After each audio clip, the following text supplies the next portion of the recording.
We want to make sure we're using water-soluble markers. Crayola is a great brand for that. I lay out all of my supplies, any color of pen, and think about what my background should be for this project.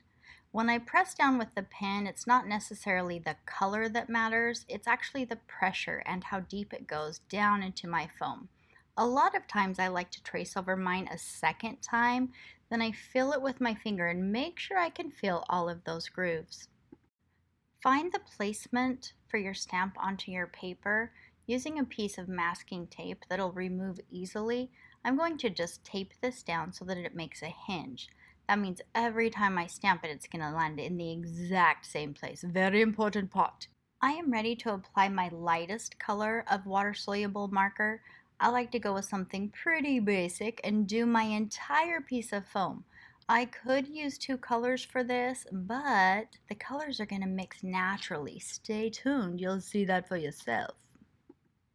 As the water evaporates and that marker dries, I need to make sure that my paper is nice and damp.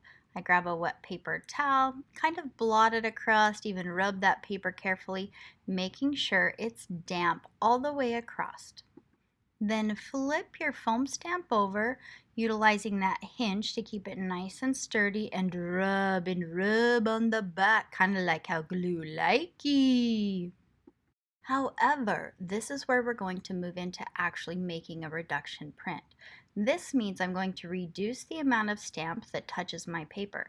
Now I do that by drawing on my foam even more and pressing in quite firmly with my pen, as you may see.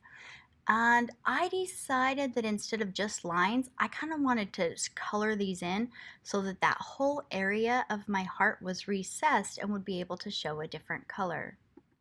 As an artist, I'm going to carefully select my second darker color, and I want to use two things that I know are going to look good together. I don't want them to turn into a brown, but I know that blue and yellow could mix to make something quite fabulous. I will repeat the steps to make this stamp and then look at my final picture.